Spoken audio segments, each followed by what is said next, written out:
Sidang jemaat yang kekasih dalam Tuhan Yesus Kristus, mari kita datang ke hadapan hadirat Tuhan dengan sikap hati yang penuh penyembahan kepada Tuhan. Untuk kita saat ini beribadah kepadanya. Mempersiapkan hati kita, mari kita menaikkan doa secara pribadi lewat saat teduh. Saat teduh bagi kita.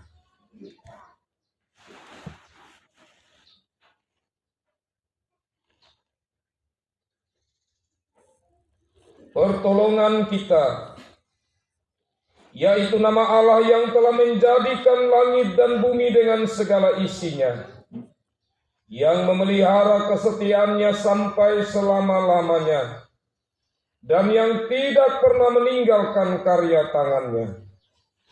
Salam kasih karunia dan damai sejahtera dari Allah Bapa dan Tuhan Yesus Kristus dalam persekutuan Roh Kudus, kiranya atas saudara-saudara. Amin. Amin. Amin. Amin. Disilakan kita duduk.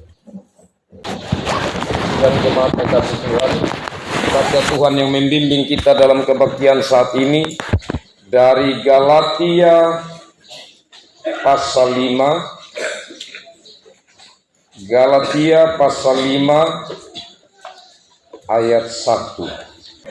Saya ajak kita baca secara bersama-sama. Kita mulai. Supaya kita sungguh-sungguh merdeka, Kristus telah memerdekakan kita. Karena itu berdirilah teguh dan jangan mau lagi dikenakan hukum perhambaan. Demikian nats pembimbing ini, dan mari kita sambung dengan kita muliakan Tuhan dari Kidung Jemaat nomor 58. Kita nyanyikan baitnya yang kedua. Sidang jemaat kekasih Tuhan, mari kita merendahkan diri di depan Tuhan.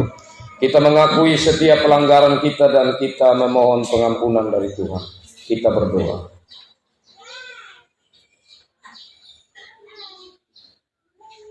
Saat ini kami datang ke hadapan hadirat-Mu ya Tuhan. Dalam kerinduan kami untuk menikmati ibadah ini, menikmati persekutuan dengan Tuhan dan sesama seiman kami. Tapi kami datang di dalam keberadaan kami yang berlumuran dengan dosa. Anak-anak-Mu yang telah Engkau merdekakan ini tetapi tidak jarang masih terbelenggu oleh kedagingan. Tidak jarang kami terbelenggu oleh persoalan-persoalan yang membuat kami berpikir dan berlaku salah. Saat ini kami datang ke hadapan hadirat-Mu ya Tuhan. Kami mau mengakui setiap pelanggaran kami. Ada yang kami ingat dan banyak yang tidak kami ingat. Tetapi Tuhan tahu semuanya. Karena itu kami menyatakan penyesalan kami akan setiap pelanggaran yang kami lakukan. Dengan kesungguhan hati kami memohon padamu Tuhan. Mari ampuni kami anak-anak-Mu, sehingga kami layak di hadapan hadirat-Mu, layak menyembah Dikau dalam roh dan kebenaran. Ini doa kami ya Tuhan. Mari ampuni kami dalam Yesus Kristus penebus kami. Kami memohon kepada Bapa di sorga. Amin. Saya ajak kita menyanyi dari Kidung Jemaat 33. Kidung Jemaat nomor 33. Bait pertama, suaramu kudengar memanggil diriku, dan kata-kata selanjutnya. Sidang jemaat kekasih Tuhan, sabda Tuhan yang menjadi berita pengampunan bagi kita dari surat Roma pasal 10 ayat 9 dan ayat 10. Roma pasal 10 ayat 9 dan ayat 10, demikian bunyi sabda Tuhan yang menjadi berita pengampunan. Sebab Jika kamu mengaku dengan mulutmu bahwa Yesus adalah Tuhan dan percaya dalam hatimu bahwa Allah telah membangkitkan Dia dari antara orang mati, maka kamu akan diselamatkan. Karena dengan hati orang percaya dan dibenarkan, dan dengan mulut orang mengaku dan diselamatkan. Demikian berita pengampunan ini, dan mari kita menyambut dengan kita menyanyi bersama dari Kidung Jemaat 36. Kidung Jemaat nomor 36. Kita nyanyikan baitnya yang kedua. Pengampunan dosaku hanya oleh darah Yesus, dan kata-kata selanjutnya. Sabda Tuhan yang menjadi petunjuk hidup baru dari Injil Yohanes pasal 8. Injil Yohanes pasal 8 ayat 30 sampai 36. Yohanes 8 ayat 30 sampai 36. Saya jemput sidang jemaat kita berdiri.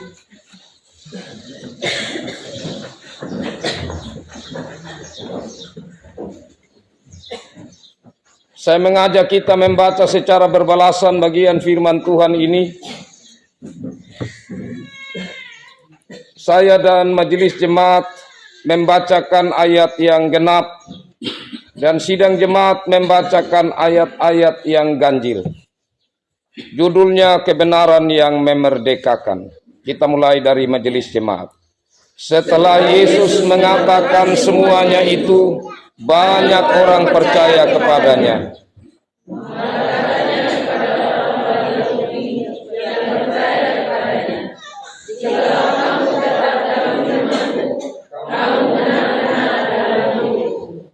Dan kamu akan mengetahui kebenaran, dan kebenaran itu akan memerdekakan kamu.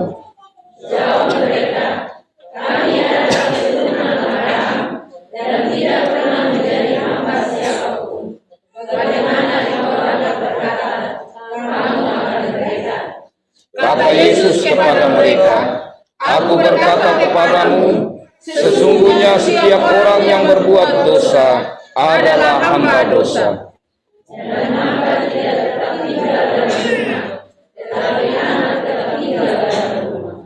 Jadi apabila anak itu memerdekakan kamu, kamu pun benar-benar merdeka." Terpujilah Tuhan dalam Yesus Kristus yang telah memberi dirinya untuk memerdekakan kita dari dosa, dan yang telah mengangkat kita menjadi anak-anak Allah. Marilah kita hidup sebagai orang-orang merdeka, sesuai dengan kasih karunia Allah yang telah dianugerahkan kepada kita lewat pengorbanan Yesus Kristus. Mari kita bersama-sama menyanyi Kidung Jemaat 376, baitnya yang pertama, "Ikut dikau saja Tuhan jalan damai bagiku," dan kata-kata selanjutnya. Disilakan kita duduk dan diberi kesempatan kepada pemuda untuk menaikkan puji-pujiannya. Terima kasih untuk puji-pujiannya dari pemuda. Tuhan Yesus memberkati.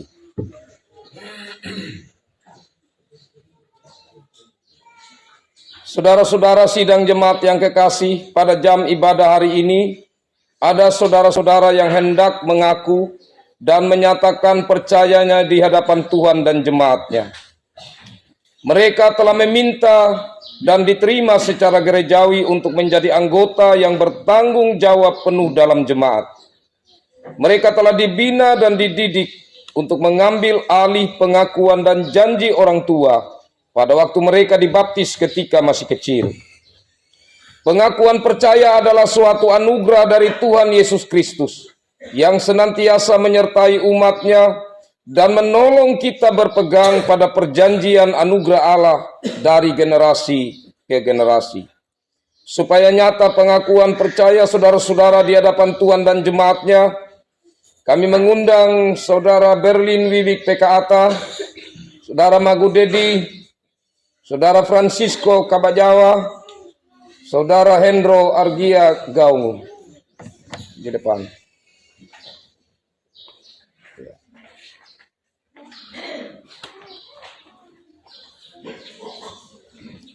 Ada 4 pertanyaan yang akan saya ajukan.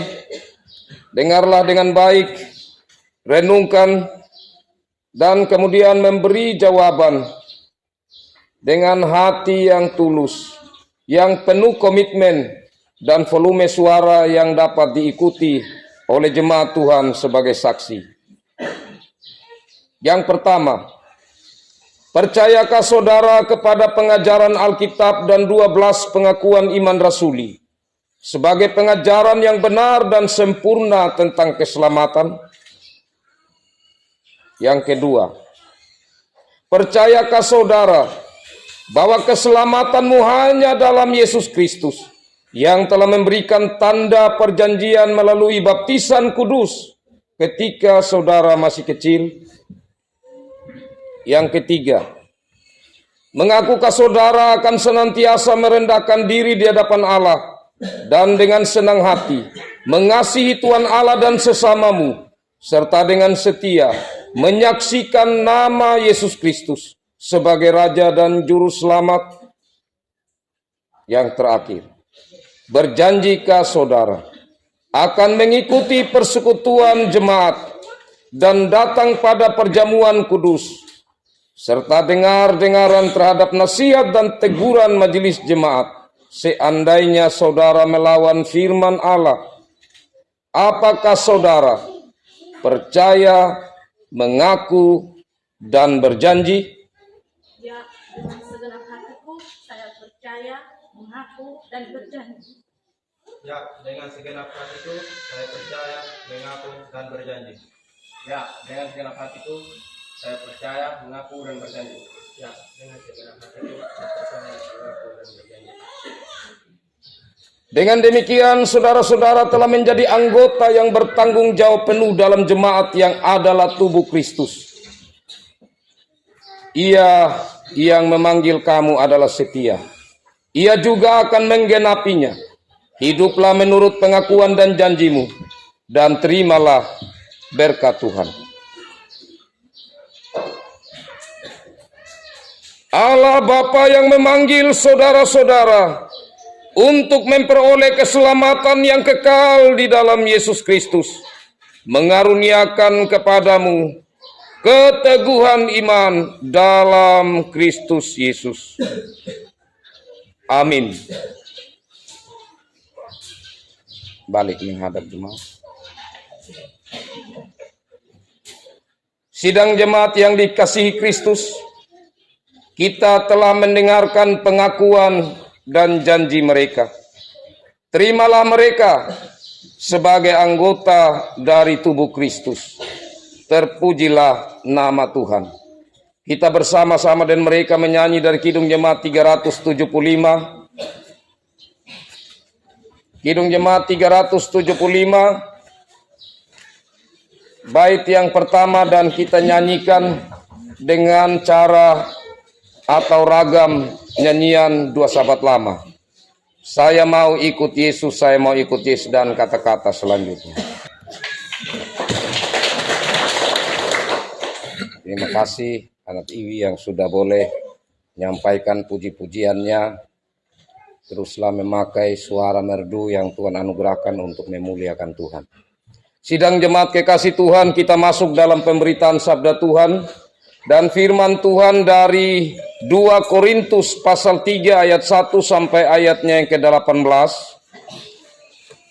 2 Korintus pasal 3 ayat 1 sampai ayat 18.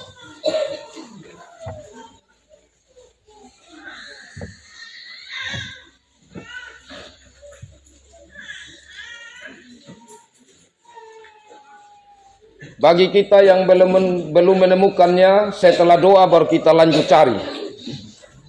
Kita satu hati dulu menghadap Tuhan dalam doa. Kita berdoa. Ya Allah Bapa di sorga, saat ini di dalam kerinduan kami untuk kami membaca, mendengar, merenungkan firman-Mu, kami menyadari akan keterbatasan kami. Kami sungguh membutuhkan campur tangan Tuhan. Dan kami mohon Roh Kudus Tuhan melingkupi kami semua. Dan hamba-Mu yang Tuhan percayakan saat ini untuk memberitakan sabda-Mu, Hamba-Mu ini adalah manusia yang lemah, terbatas bahkan tidak layak. Mari Tuhan pakai hamba-Mu ini dengan karya Roh Kudus-Mu, sehingga kami semua yang mendengar firman-Mu, kami mengerti dan kami diberkati oleh firman-Mu. Mari Tuhan datang dan berfirman-Lah kepada kami. Kami semua bersedia untuk mendengar, merenungkan, dan melakukan sabda-Mu. Dalam Yesus Kristus kami berdoa. Amin. Sidang jemaat kekasih Tuhan, saya bacakan bagi kita bagian sabda Tuhan dari 2 Korintus pasal 3 ayat 1 sampai ayat 18. Judulnya Pelayan-pelayan Perjanjian yang Baru. Adakah kami mulai lagi memujikan diri kami? Atau perlukah kami seperti orang-orang lain menunjukkan surat pujian kepada kamu atau dari kamu? Kamu adalah surat pujian kami yang tertulis dalam hati kami, dan yang dikenal dan yang dapat dibaca oleh semua orang. Karena telah ternyata bahwa kamu adalah surat Kristus, yang ditulis oleh pelayanan kami, ditulis bukan dengan tinta, tetapi dengan roh dari Allah yang hidup, bukan pada loh-loh batu, melainkan pada loh-loh daging, yaitu di dalam hati manusia. Demikianlah besarnya keyakinan kami kepada Allah oleh Kristus. Dengan diri kami sendiri kami tidak sanggup untuk memperhitungkan sesuatu seolah-olah pekerjaan kami sendiri. Tidak. Kesanggupan kami adalah pekerjaan Allah. Ialah membuat kami juga sanggup menjadi pelayan-pelayan dari suatu perjanjian baru, yang tidak terdiri dari hukum yang tertulis, tetapi dari roh. Sebab hukum yang tertulis mematikan, tetapi roh menghidupkan. Pelayanan yang memimpin kepada kematian terukir dengan huruf pada loh-loh batu. Namun demikian kemuliaan Allah menyertainya waktu ia diberikan. Sebab sekalipun pudar juga, cahaya muka Musa begitu cemerlang, sehingga mata orang-orang Israel tidak tahan menatapnya. Jika pelayanan itu datang dengan kemuliaan yang demikian, betapa lebih besarnya lagi kemuliaan yang menyertai pelayanan roh. Sebab jika pelayanan yang memimpin kepada penghukuman itu mulia, betapa lebih mulianya lagi pelayanan yang memimpin kepada pembenaran. Sebenarnya apa yang dahulu dianggap mulia, jika dibandingkan dengan kemuliaan yang mengatasi segala sesuatu ini, sama sekali tidak mempunyai arti. Sebab jika yang pudar itu disertai dengan kemuliaan, betapa lebihnya lagi yang tidak pudar itu disertai kemuliaan. Karena kami mempunyai pengharapan yang demikian, maka kami bertindak dengan penuh keberanian. Tidak seperti Musa yang menyelubungi mukanya supaya mata orang-orang Israel jangan melihat hilangnya cahaya yang sementara itu. Tetapi pikiran mereka telah menjadi tumpul, sebab sampai pada hari ini selubung itu masih tetap menyelubungi mereka. Jika mereka membaca perjanjian lama itu tanpa disingkapkan, karena hanya Kristus saja yang dapat menyingkapkannya. Bahkan sampai pada hari ini, setiap kali mereka membaca kitab Musa, ada selubung yang menutupi hati mereka. Tetapi apabila hati seorang berbalik kepada Tuhan, maka selubung itu diambil daripadanya. Sebab Tuhan adalah roh, dan di mana ada roh Allah, di situ ada kemerdekaan. Dan kita semua mencerminkan kemuliaan Tuhan dengan muka yang tidak berselubung. Dan dengan kemuliaan itu datangnya dari Tuhan yang adalah roh, maka kita diubah menjadi serupa dengan gambarnya dalam kemuliaan yang semakin besar. Demikian sabda Tuhan. Berbahagialah setiap orang termasuk saya dan saudara, jika kita selalu rindu untuk mendengar, membaca, merenungkan, dan melakukan sabda Tuhan dalam hidup kita.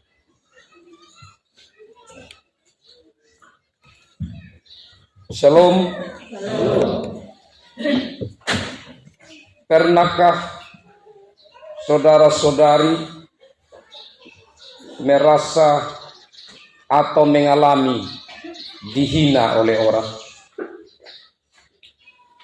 Pernahkah saudara-saudara mengalami disalah mengerti oleh orang? Pernahkah saudara-saudara mengalami difitnah oleh orang? Kalau pernah mengalaminya, apa respon saudara-saudara? Sebagai manusia yang diberi Tuhan dan dalam pandangan sesama, bahkan di dalam pandangan diri sendiri, kita adalah orang yang terhormat. Maka biasanya respon secara alami kita adalah melawan. Kita melawan. Tetapi mungkin cara kita melawan atau membela diri atas fitnahan, atas salah dimengerti, atas dihina orang mungkin berbeda-beda. Ada yang pakai kekerasan fisik. Ada yang membalas kalau itu dicaci maki, membalas dengan caci maki. Dan seterusnya. Hari ini kita belajar dari surat Rasul Paulus yang kedua kepada jemaat di Korintus. Secara keseluruhan, salah satu hal penting yang mau disampaikan Rasul Paulus dalam suratnya yang kedua kepada jemaat di Korintus, ia mau untuk menyatakan pembelaan diri.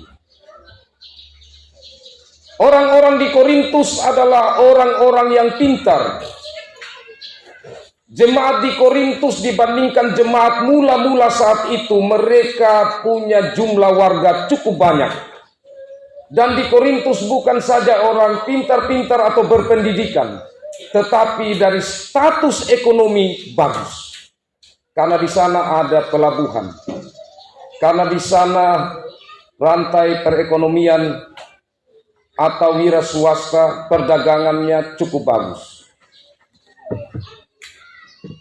Warga di Korintus karena pengaruh dari guru-guru palsu, sehingga akhirnya mereka mulai meragukan, menyangsikan kerasulan dari Rasul Paulus. Seolah-olah kalau bahasa sehari-hari mereka bilang begini, engkau siapa? Surat rekomendasi tidak ada. Engkau siapa yang mau menasihati kami? Sedangkan engkau dulu yang memburu orang-orang Kristen, dapatkah engkau dipercaya? Dan dalam surat 2 Korintus, di situ Rasul Paulus mau membela diri. Salah satunya yang kita renungkan dari bagian firman Tuhan ini. Adakah kami mulai memujikan diri kami? Dia di sini mau menyatakan kepada jemaat bahwa guru-guru keliling, ya, penginjil keliling, atau yang bagi Rasul Paulus itu guru-guru palsu, mereka seringkali memuji diri. Tapi Rasul Paulus mau menyatakan di sini, kamu lihat selama ini pelayanan saya, apakah saya memujikan diri? Apakah saya ingin surat pujian dari kamu atau dari jemaat manapun? Kenapa Bapak Mama kekasih Tuhan? Karena waktu itu penginjil keliling, supaya dapat dipercaya oleh satu jemaat, contohnya begini, saya ini penginjil keliling contohnya. Saat saya mau pergi ke Wehura untuk saya menginjil di sana, maka saya perlu dapat surat rekomendasi dari jemaat Pupumada. Tempat saya beberapa hari melayani di sini. Karena saya bukan penginjil tetap. Jadi saya mungkin di Hukmada sudah 3 hari, saya mau ke Wehura lagi untuk menginjil di sana.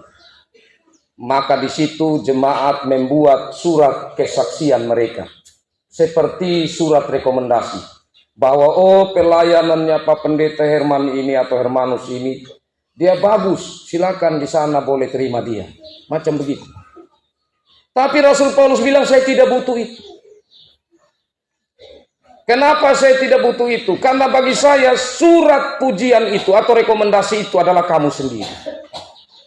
Dia bandingkan ini seperti kalau dalam perjanjian lama.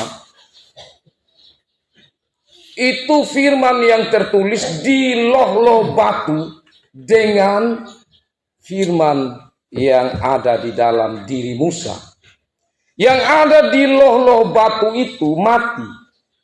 Orang lihat itu, mereka tidak takut. Tetapi yang nampak dari Musa kemuliaan Allah itu membuat Harun sendiri pun saudaranya Musa takut. Dan bangsa Israel juga begitu. Sehingga saat Musa keluar dari kemah, saat ia mau bertemu dengan bangsa Israel, ia harus pakai selubung mukanya. Supaya wajahnya yang bercahaya itu tidak membawa ketakutan bagi bangsa Israel. Ini yang dimaksudkan oleh Rasul Paulus. Bahwa kalau surat yang di loh batu itu memang mulia. Karena yang menulis, yang memberinya itu mulia. Tetapi lebih mulianya dari itu adalah Musa. Apalagi di zaman perjanjian baru. Mana yang lebih penting? Apakah yang tertulis di dalam surat itu atau rekomendasi itu? Ataukah kamu sendiri yang telah mendengar firman, yang telah mengikuti bagaimana pelayanan saya? Itu bagi Rasul Paulus, bahkan bagi dirinya. Surat itu tidak mengikat dengan si pelayan selamanya. Tetapi kata Paulus, kamu adalah surat Kristus yang ada di dalam hati. Itu yang mengikat.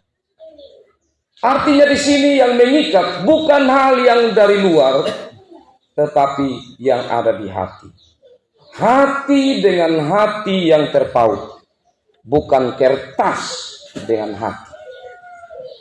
Luar biasa cara Rasul Paulus memberi pembelaan dirinya ini kepada jemaat Tuhan. Dan disinilah kekasih-kekasih Tuhan hal yang indah.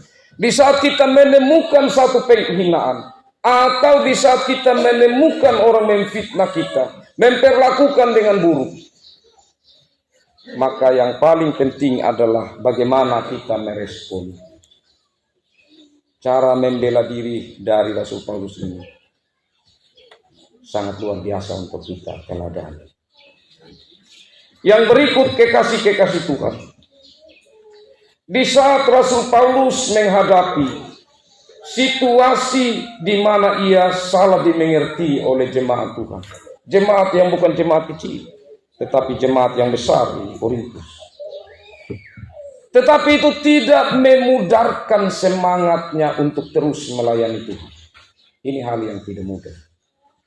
Saat dia salah dimengerti, saat ia difitnah, perkataan-perkataan buruk datang kepadanya, dia tetap terus melayani Tuhan. Kalau kita mendapatkan fitnahan, salah dimengerti, apakah itu akan mengganggu?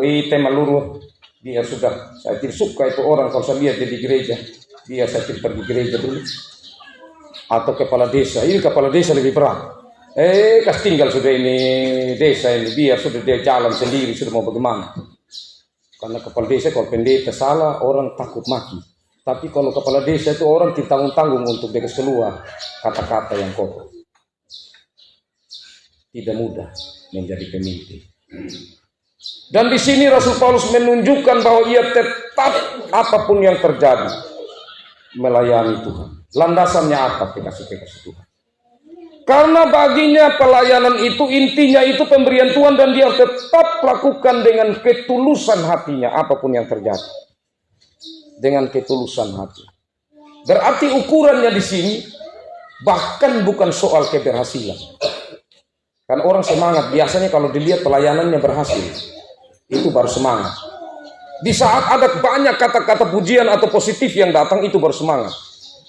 Tapi di saat ada tantangan, kata-kata buruk, di saat disalah dimengerti, dan di saat nampak seperti tidak ada perkembangan dalam suatu pelayanan, apakah tetap mau melayani Tuhan? Kita belajar dari Rasul Paulus, ini hal luar biasa. Demikian pun komisi-komisi. Saya akui juga ini Bapak Ketua Kaum Bapak.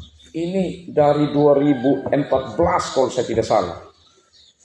atau 15, paling lambat itu mungkin 16. Mulai ini kaum bapak. Ini sudah mau berapa tahun ini?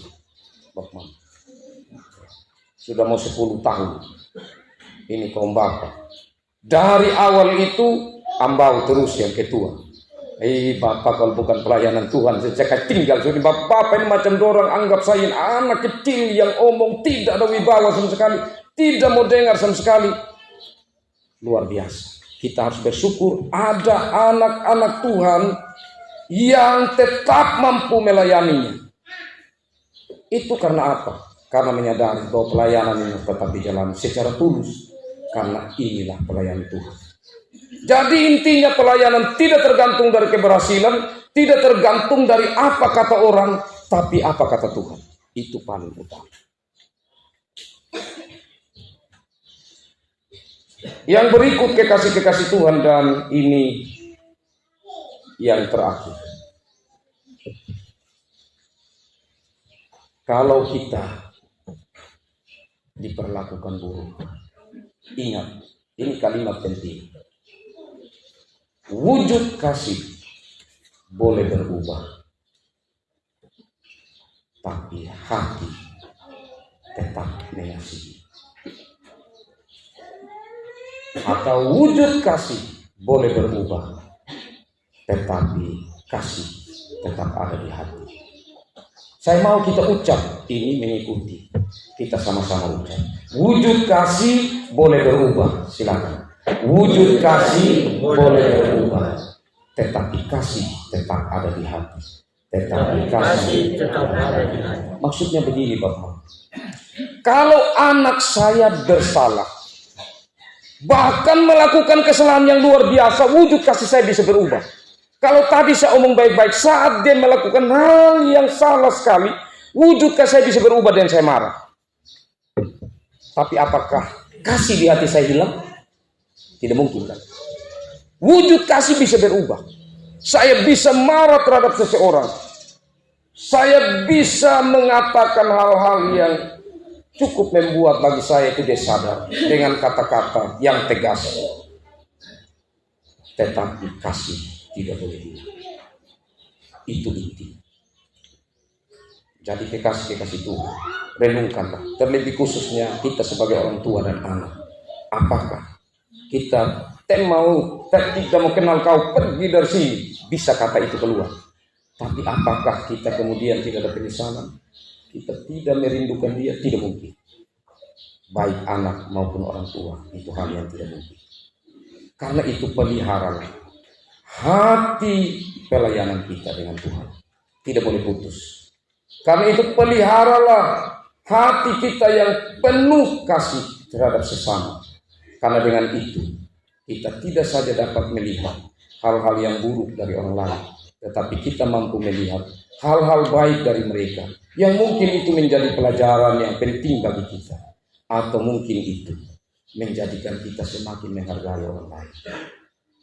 Tuhan menolong kita dengan hikmah, memerdekakan kita dari pikiran-pikiran buruk, membuat kita lebih memasukkan hal-hal yang positif dalam pikiran dan hati kita, untuk kita menjadi orang-orang yang berbeda, baik dalam melayani Tuhan maupun di dalam membangun persekutuan dan kehidupan bersama di tengah-tengah masyarakat.